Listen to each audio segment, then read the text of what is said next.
Following video details the contents of a Department of Defense document entitled Internment and Resettlement Operations, also known as FM 3-39.40. The document is 325 pages long and it is signed by Joyce E. Morrow, Administrative Assistant to the Secretary of the Army. It was created in 2010, however, it has just been recently leaked to the public via the internet and can now be downloaded from multiple sources. In the description below, you'll find a download link for the document. I strongly encourage you to download it yourself and to verify everything that's being said here.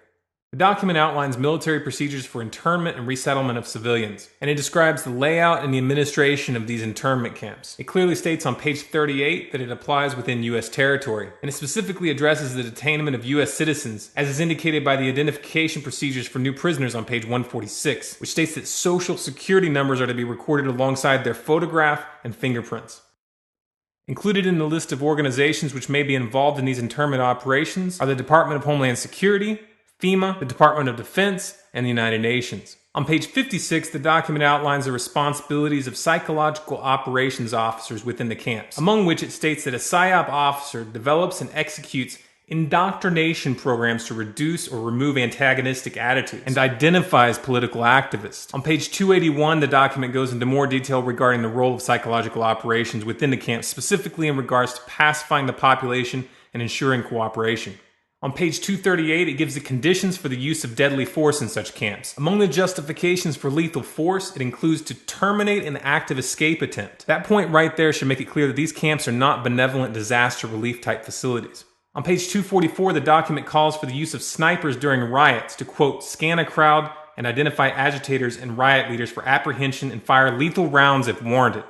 On page 260, it shows the basic layout for a facility focusing on detainment. It is depicted with interrogation areas, tribunal areas, and mortuaries. Each detainment facility is designed to hold 4,000 prisoners, and they are depicted with multiple levels of barbed wire separating compartments within the facilities, with a double barbed wire fence enclosing them, and watched over by 24 guard towers. On page 261, the document depicts the layout for what they call civilian resettlement facilities, which are designed to house 8,000 people. Though it uses the word resettlement, the plans show multiple levels of barbed wire dividing the sections of the facility, with double barbed wire fencing on the outside, as well as 16 guard towers.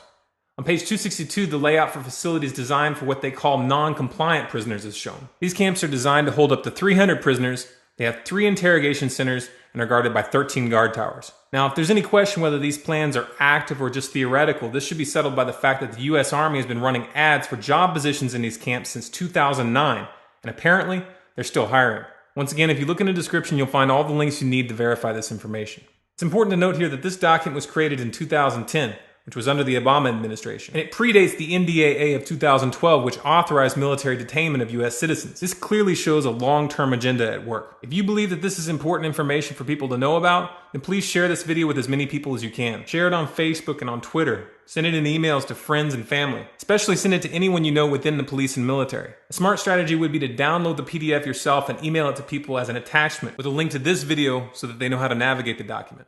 If you want more content like this, be sure to subscribe to this channel, StormCloudsGathering on YouTube. For bonus content, follow us on Facebook, facebook.com/StormCloudsGathering, on Twitter at Collapse Updates, and our website, StormCloudsGathering.com.